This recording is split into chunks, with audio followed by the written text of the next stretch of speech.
Estimados estudiantes, reciban el más cordial saludo. En esta primera presentación vamos a revisar el tema de la organización general del organismo, así como algunas definiciones básicas que debemos tener para nuestro curso.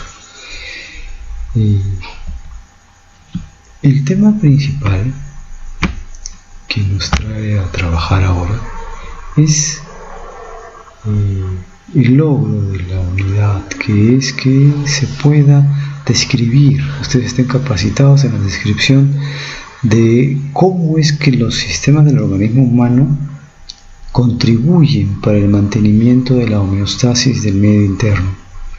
Pero ¿cómo es que ustedes van a hacer esa descripción? Lo van a hacer utilizando un lenguaje anatómico adecuado, utilizando o aplicando un conocimiento de los niveles de organización del cuerpo, así como de las funciones básicas de los sistemas del organismo humano.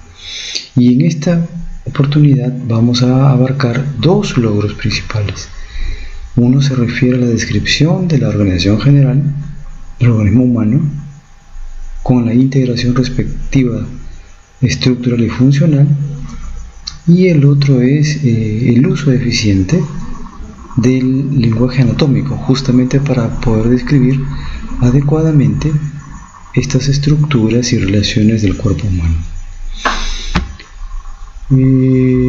Cualquiera de las profesiones de salud, sea terapeuta físico, nutricionista, odontólogo, médico, etcétera, o médico veterinario, están en la obligación de desarrollar un conocimiento adecuado de la anatomía y fisiología. ¿Por qué? Porque el organismo humano es mucho más que la suma de sus partes.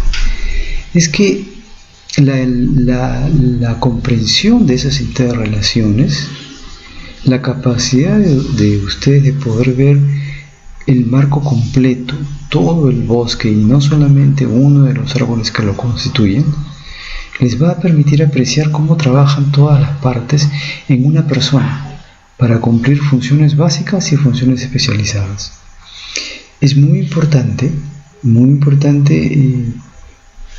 comprender que la información aislada, por ejemplo de músculos, huesos, nervios, vasos sanguíneos, etc., toda esa información se vuelve una cuando nos referimos, por ejemplo, a un movimiento.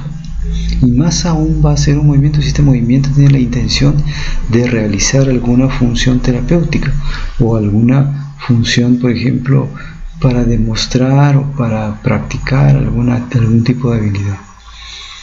Y es importante que se aprecie tanto las partes como el todo. ¿Por qué?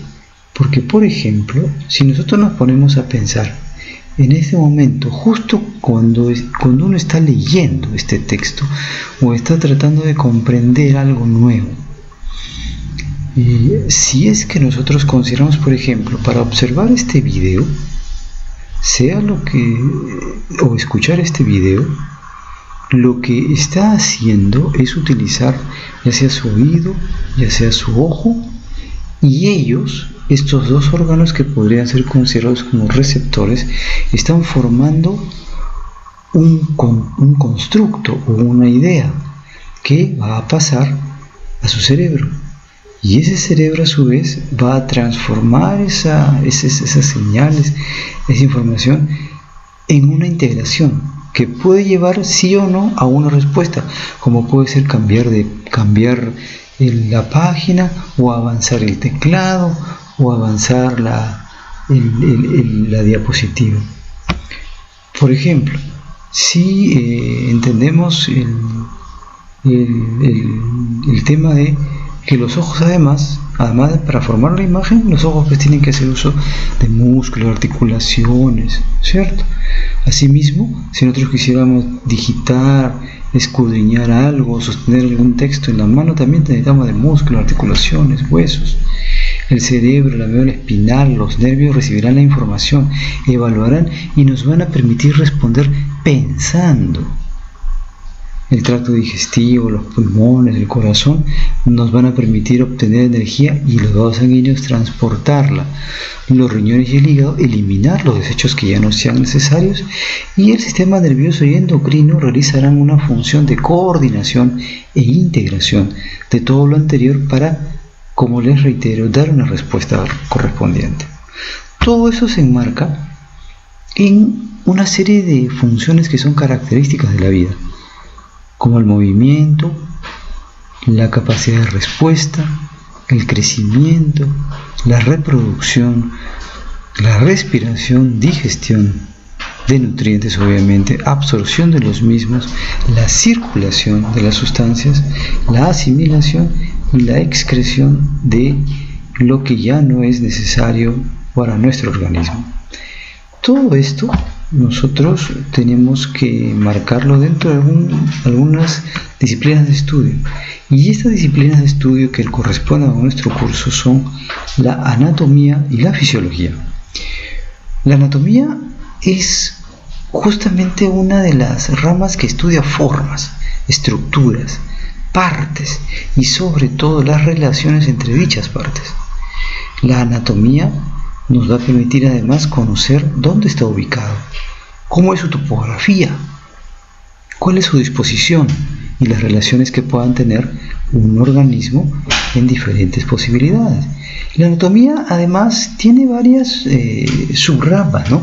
Podríamos hablar, por ejemplo, de la embriología, que es la que estudia los cambios desde la concepción hasta el final de la semana 8 del embarazo, o 9 algunos dicen. Por ejemplo, otra es la citología, que es la anatomía de la estructura celular. La histología es la anatomía de la estructura tisular. La anatomía de superficie, por ejemplo, es aquella anatomía que nos permite observar de manera detallada las zonas exteriores del cuerpo. ¿Para qué? Para tratar de visualizar o tratar de predecir o comprender lo que puede estar sucediendo en estructuras internas que tienen una proyección hacia la superficie del cuerpo. Tanto es así, por ejemplo, el esternón, ¿no? o las costillas, ¿no? Que se puede inclusive hasta palpar. Además, obviamente, la anatomía nos permite considerar o evaluar y comprender las imágenes que se generan a través de rayos X, de resonancia magnética, de tomografía axial computarizada, todas ellas que se presentan y que no son útiles para nuestro estudio. Otra de las ramas de la ciencia que nos interesa mucho es la fisiología. Estudio después de los procesos y funciones de los organismos vivos, así como de sus constituyentes. ¿Para qué? Para poder comprender y predecir respuestas a estímulos, y sobre todo, cómo es que el cuerpo o el organismo se mantiene a condiciones de homeostasis en un ambiente que tiene tantos cambios, o en el cual se producen tantos cambios internos y externos. La primera concepción que nos permite comprender todo esto son o lo constituyen los niveles de organización. Los niveles de organización nosotros podemos considerarlos de varias maneras, ¿no? Pero permítanme antes hacerles una pregunta, ¿no? ¿Cuál es la diferencia entre los átomos en las estructuras inertes y las estructuras que tienen vida? ¿Cuál podría ser una diferencia? La diferencia es la manera como se organizan. Y claro, para los creyentes será también la presencia del alma, pero si queremos ir a algo un poco más allá de esto, el alma quizás le dé una organización a los átomos en nuestro cuerpo. Entonces tenemos, por ejemplo, niveles de organización de varias posibilidades, ¿no? Por ejemplo, tenemos niveles, en este caso, niveles de organización que podemos llamarlos microscópicos y macroscópicos. Arriba en esta imagen que estamos presentando son los niveles microscópicos y luego vienen los niveles macroscópicos. Si hablamos de niveles microscópicos, podemos hablar de los subatómicos, donde tenemos protones, neutrones y electrones. Y a su vez los niveles atómicos. Estos niveles subatómicos, se asocian, se juntan, se integran y conformarán el nivel atómico, donde encontramos los elementos que son aquellos que mantienen sus características, ¿no? La mínima unidad que conserva una característica dentro de una reacción química. Conocemos bioelementos o elementos de la vida, carbohidrato, hidrógeno, oxígeno, nitrógeno, pero también podemos incluir ahí el fósforo, el azufre, que van a constituir más del 96% de la materia viva. A su vez, estos átomos asociados van a formar el nivel molecular, que son los bioelementos, ¿no? Que se van a unir en biomoléculas, que pueden ser en nuestro organismo inorgánicas como el agua y las sales, y moléculas orgánicas como los glúcidos, lípidos, proteínas, ácidos nucleicos. Los niveles, luego viene un nivel que podríamos llamar de las organelas celulares, que corresponde a las mitocondrias, ribosomas, retículos, aparato de Golgi, etc. Luego vendría la asociación de estas organelas, nos puede llevar a la configuración de una célula, o el nivel celular, donde hay diversos tipos de células, ¿no? Sanguínea, neuronas, músculos, etc. La asociación de las células nos da el nivel tisular, que tendrán diferentes o similares estructuras y funciones para poder dar lugar a un tejido óseo, sanguíneo, muscular, etc. El conjunto de los tejidos, para realizar una función determinada, se conoce como órgano. Y los ejemplos que tenemos: el corazón, el riñón, los huesos, etc. A su vez, los órganos asociados para realizar alguna función vital se pueden agrupar en aparatos o sistemas. Aunque pueden ser considerados como sinónimos, existen algunas diferencias muy sutiles en ellos. Por ejemplo, el aparato se puede llamar como aquel donde los órganos que están asociados son diferentes. Por ejemplo, el aparato digestivo, tenemos tubo digestivo, tenemos lengua, tenemos esófago, tenemos hígado, tenemos páncreas. Y los sistemas, por su parte, son órganos que tienen estructura muy similar, casi el mismo tipo de tejido. El clásico ejemplo del sistema es el sistema nervioso, el sistema muscular.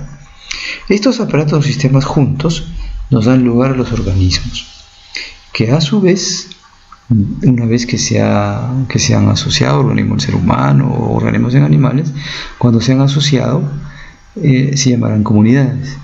Y a su vez las comunidades, cuando se asocian, dan lugar a los ecosistemas. Todos estos niveles de organización los tenemos que comprender adecuadamente para poder desarrollar los conceptos de los sistemas orgánicos. De estos niveles, entonces, utilicemos ahora los sistemas orgánicos, que son los que nos interesan. Si hablamos, por ejemplo, de los sistemas, tenemos varios tipos de sistemas, ¿no? Si hablamos, por ejemplo, de acuerdo a una clasificación que nos ayuda, ¿no? El sistema tegumentario, ¿no? Que su órgano principal es la piel, ¿cierto? Que protege, además de sintetizar vitaminas, y además ser donde están ubicados receptores cutáneos importantísimos, dolor, presión, y además glándulas sudoríparas. Luego podríamos hablar del sistema esquelético, que es el que protege y soporta órganos, proporciona una estructura para los músculos que permita producir el movimiento. Además que en el sistema óseo se generan los elementos formes de la sangre, las células sanguíneas, y además ahí se almacenan minerales. Además tenemos el sistema muscular, que permite la manipulación del medio ambiente a través de la locomoción, expresiones, postura, además de que el sistema muscular produce calor. Otro sistema son los sistemas, por ejemplo, nervioso, que es un sistema de control de acción muy rápida. Responde a cambios internos, externos, y activa los músculos, y este sistema se encarga de activar a músculos y glándulas. Órganos principales: cerebro, el cerebelo, el tronco, la médula espinal y los nervios periféricos. Otro sistema que también integra es el sistema endocrino. El sistema endocrino es un sistema que integra, pero cuya respuesta es un poco más lenta, pero sí más continua, secretando hormonas y como verán, los procesos que regulan son procesos de crecimiento, de reproducción, uso de nutrientes. El sistema endocrino tiene varias glándulas, ¿no? La glándula, por todo, la hipófisis, también conocida como pituitaria, la glándula tiroides con sus glándulas paratiroides, en los niños pequeños el timo, las glándulas suprarrenales, la glándula pancreática, endocrina, los testículos, y si fuera mujer serían los ovarios. Además, otro sistema, el cardiovascular, que son vasos sanguíneos que transportan sangre. Así, y esta sangre a su vez transporta oxígeno, dióxido de carbono, nutrientes, materiales de desecho, etc. Y la función del corazón obviamente va a ser el bombeo. Los principales sistemas también tenemos al sistema respiratorio, que es el que mantiene el suministro constante de oxígeno hacia la sangre y la eliminación del dióxido de carbono. Esto lo hace con la cavidad nasal que posee, con la faringe, la laringe, la tráquea, los bronquios y el pulmón izquierdo que también posee, o derecho que también posee. Por otro lado está el sistema digestivo, que es el que degrada los alimentos en unidades absorbibles, ¿no? Que son estas unidades son las que van a ingresar a la sangre para su distribución en todas las células. Este sistema digestivo presenta con varios elementos como la cavidad oral, el esófago, el estómago, el intestino delgado, el intestino grueso, el recto, el ano, etc. Luego podemos apreciar el sistema urinario, que es el que va a eliminar los elementos de desecho, pero no cualquiera, sino sobre todo aquellos que contienen nitrógeno. Y además regula el balance del agua, la presencia de electrolitos y el ácido básico en nuestro organismo. Y luego está el sistema reproductor, tanto masculino como femenino. Y la función global siempre va a ser el mantenimiento de la especie, ¿no? La conservación de la especie. Los testículos producen los espermatozoides y las hormonas sexuales masculinas, que poseen a su vez, ¿cierto?, el aparato reproductor, conductos, glándulas que ayudan en la llegada de los espermas al tracto reproductor femenino, el cual a su vez presenta ovarios para producir los óvulos y hormonas sexuales, y las estructuras restantes pues quedan como lugares donde se va a dar la fertilización y el desarrollo del feto. Las glándulas mamarias en la mujer también son parte del tema porque van a ayudar a producir la leche para nutrir al recién nacido. Todos estos sistemas se asocian. ¿Para qué? Para dar lugar, por ejemplo, a varias funciones y reacciones. Por ejemplo, ¿no?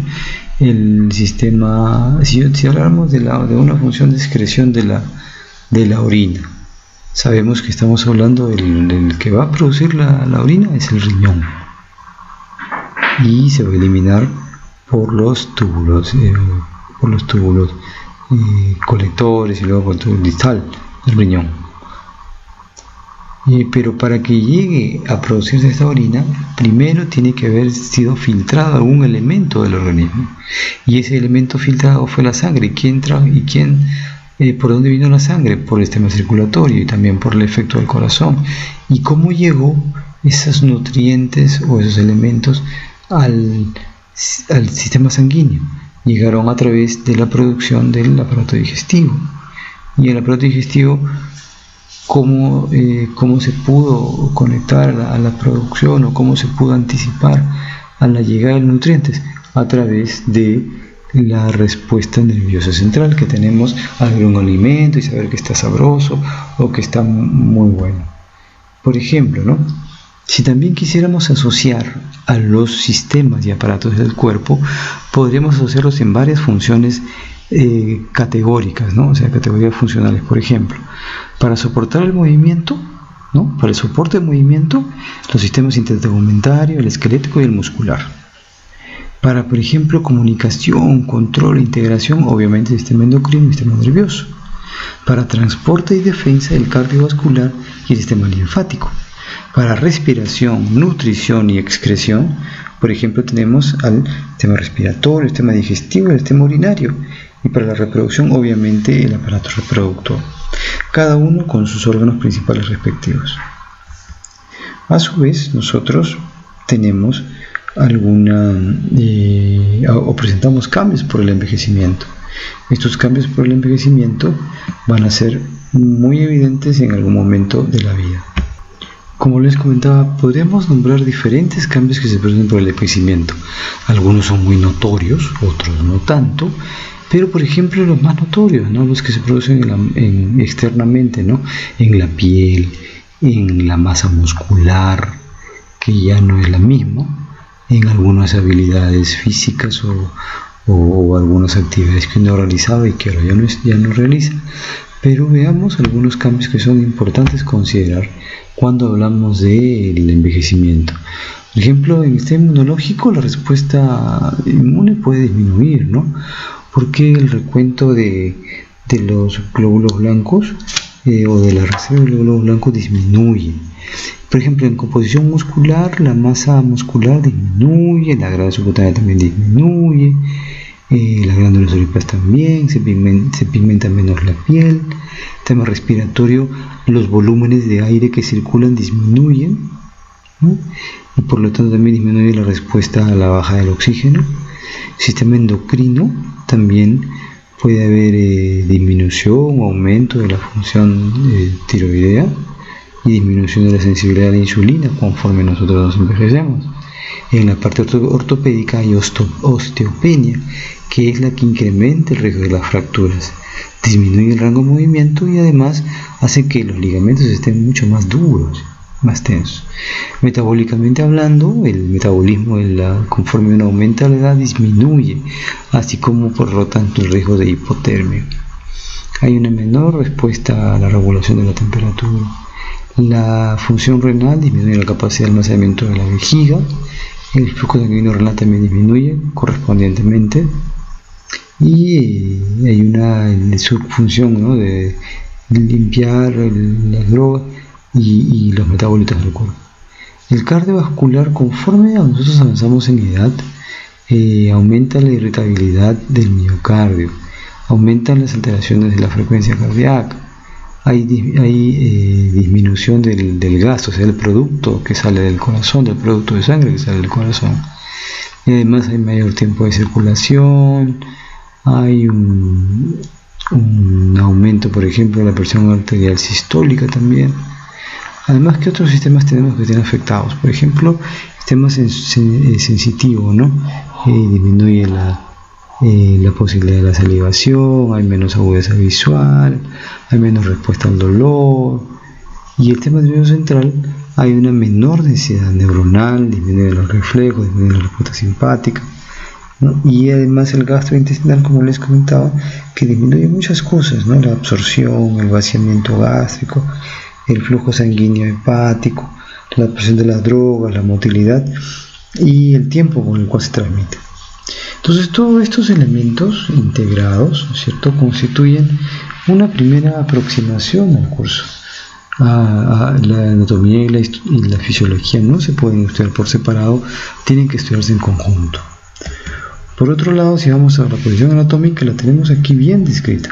La posición anatómica está caracterizada por la posición erguida de la persona. Está mirando hacia el frente, ¿no? La persona, el paciente o la paciente tiene que mirar al frente, hacia el observador, con el cuello en extensión, los brazos separados del cuerpo, ligeramente separados del cuerpo, los pulgares hacia afuera y la palma de la mano, por lo tanto, apuntando hacia adelante. Los pies también tienen que apuntar hacia adelante, igual las rodillas están en posición de extensión.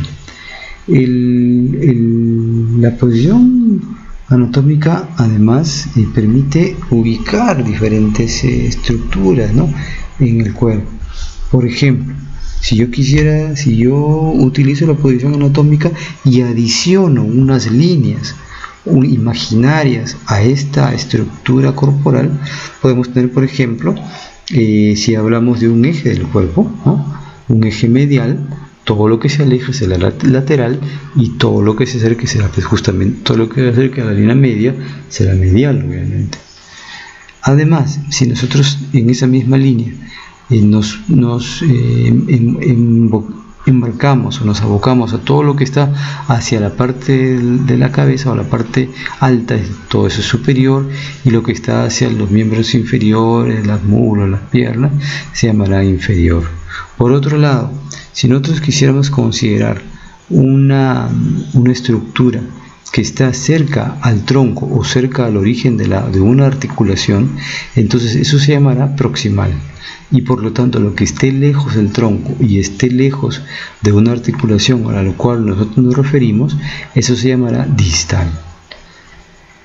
Por otro lado, tenemos además unos planos corporales que van a dividir al cuerpo, ya sea el sagital, por ejemplo, que divide el cuerpo en una región derecha, una región izquierda, que pueden ser iguales, y si son iguales, entonces el plano sagital cruza exactamente la línea media del cuerpo y se le llamará medio sagital, mientras que todos los otros planos sagitales que también dividen a un organismo o a una estructura en dos mitades, derecha e izquierda, siempre el plano, ¿no es cierto?, podría ser parasagital.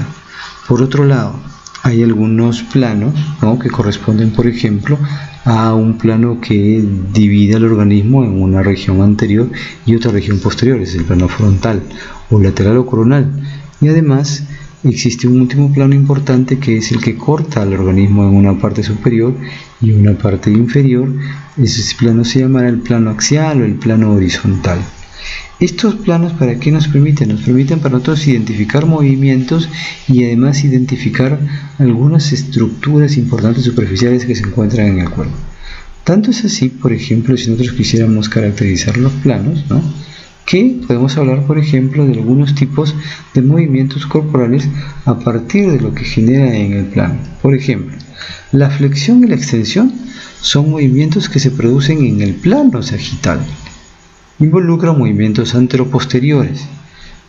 Para las extremidades, que son lo más común, por ejemplo, la flexión disminuye el ángulo entre los huesos. Eso es plegar la articulación, mientras que la extensión incrementa el ángulo y la rigidez de la articulación. Para la extremidad superior, el ejemplo, casi todos los movimientos, ¿no?, son movimientos de flexión y de extensión. Hay varios tipos de movimientos en este caso. Por otro lado, también podríamos tener un movimiento excesivo del cuello hacia atrás, y eso se llamará hiperextensión. Por otro lado, tenemos movimientos que dan lugar a conceptos bien interesantes, ¿no? Por ejemplo, la abducción para algunos y aducción para otros se produce dentro del plano coronal. Involucran movimientos mediolaterales de las extremidades, dedos o inclusive del pulgar. La aducción, ¿cuál es la característica de la abducción? La abducción moviliza a la extremidad lateralmente a la línea media del cuerpo, mientras que la aducción es el movimiento opuesto, lleva la extremidad hacia o a través de la línea media. Por ejemplo, si uno levanta un brazo, ¿no?, y lo aleja del cuerpo, se llamará abducción, y si hace lo contrario, se llamará aducción. ¿Cuál es el otro movimiento? La circunducción. La circunducción es un movimiento complejo, ¿no?, que implica mover una región corporal de manera circular. Por ejemplo, involucra pues la combinación secuencial de flexión, aducción, extensión y abducción en una articulación. El tipo de movimiento, ¿no?, se encuentra en la silla de montar, que son bien interesantes de manejar. Otro que también tenemos es la rotación, que se puede producir dentro de la columna vertebral o en un tipo especial de articulación. Por ejemplo, la rotación del cuello, la rotación del tobillo, la rotación de la rodilla, la rotación de la cadera. Todos esos son movimientos que nos pueden comprender mejor cómo es que se da la rotación. Luego existe la posibilidad también de tener un movimiento particular, que es la supinación y pronación. Son movimientos por ejemplo, la supinación y la pronación son movimientos del antebrazo. Se está en posición supina del Se está en posición supina cuando la palma de la mano apunta hacia adelante o arriba y el pulgar está colocado siempre hacia el exterior. Esta posición, ¿no?, del antebrazo es probablemente la nueva posición que no han sabido, no se sabía en algún momento y se puede utilizar, por ejemplo, para evaluar los músculos supinadores. Y la posición de pronación se puede utilizar, que corresponde a colocar el pulgar hacia la línea media o rotar la mano de manera tal que el dorso de la mano sea lo que se vea en la posición anterior. Esto se llama la pronación, y obviamente también se puede estudiar a partir de los músculos pronadores. La extensión se podrá estudiar a partir de músculos extensores, lo mismo la flexión. Ahora, lo mismo los músculos rotadores, ¿no?, que son famosos. La dorsiflexión y flexión plantar son los movimientos de la articulación del tobillo, ¿no? Y puede ser que también se produzca además en estas estructuras, por ejemplo, la inversión y la eversión. Inversión y eversión son movimientos también complejos que involucran muchos planos. Y por ejemplo, el clásico, ¿no? La planta del pie se puede observar se puede observar hacia afuera cuando está en eversión, ¿no?, y se puede observar hacia adentro cuando está en inversión. Luego existen otros movimientos que no nos vamos a considerar por ahora. Terminaremos con una observación de las cavidades corporales, ¿cierto? Cavidad torácica, cavidad abdominopélvica, ambas separadas por el músculo diafragma, pero además tenemos cavidades craneales, cavidad espinal, cavidad abdominopélvica, cavidad únicamente pélvica. Y aquí tenemos, por ejemplo, algunos de justamente estas cavidades, y vemos de que, por ejemplo, la cavidad craneal está formada por los huesos del cráneo y contenía pues el cerebro, ¿no? Lo mismo sucede con el canal de las vértebras, la cavidad pleural, la cavidad pericárdica, el mediastino, la cavidad también, por ejemplo, abdominopélvica, que presenta dos subcavidades, la cavidad abdominal y la cavidad pélvica, y cada una con sus órganos respectivos. Si además nosotros fuéramos avanzando y deseáramos ubicar algunos órganos que están dentro del cuerpo, pero obviamente no los podemos ver sino su proyección hacia la superficie del cuerpo, entonces esa proyección hacia la superficie del organismo tiene que hacerse con medidas estándares, y son, por ejemplo, unas líneas azules que se pueden observar en varias imágenes, ¿no? Por ejemplo, unas líneas que se cruzan exactamente a la altura del ombligo, ¿no? Líneas perpendiculares que se cruzan exactamente a la altura del ombligo pueden dar lugar a 4 cuadrantes: derecho superior, izquierdo superior, inferior derecho e inferior izquierdo. Y tenemos que ubicar una serie de órganos en cada uno de estos 4 cuadrantes. Pero como era muy amplio, entonces dijeron los investigadores: vamos a incluir 2 líneas más que van a dividir ya no en 4 al abdomen, sino en 9 partes. Estas 9 partes, que empiezan por el epigastrio, que es la parte más superior, el hipocondrio derecho, que es la que te debe ayudar si ves que hay un hígado ahí, el estómago, ¿no?, se ve claro, el intestino transparente, el transversal, el colon ascendente, o si no, el colon descendente. Además, hay fosíliaca derecha, hipogastrio, fosíliaca izquierda, donde cada uno de los presenta algún órgano que deba ser protegido o que deba permitirse que su función lo realice de la mejor manera. Por ejemplo, aquí tenemos una proyección de algunos órganos que se ven con respecto a las 9 regiones, ¿no? Mesogastrio, epigastrio, dependiendo cuál es la ubicación principal, no tan exacta, pero sí la principal. Además, nosotros tenemos una serie de vistas, ¿no es cierto?, en la cual uno puede tener en cuenta las regiones, por ejemplo, ¿no? Si vamos de la región de la cabeza y el cuello, luego viene el tronco, extremidad superior, extremidad inferior, hasta ahí todo perfecto. Hay una serie de estructuras que se pueden señalar a partir de la cabeza, ¿no? Que está la frente, la cavidad orbitaria, la cavidad nasal, la cavidad oral. Y en el mismo segmento, ¿no? Toca la ballena del mar,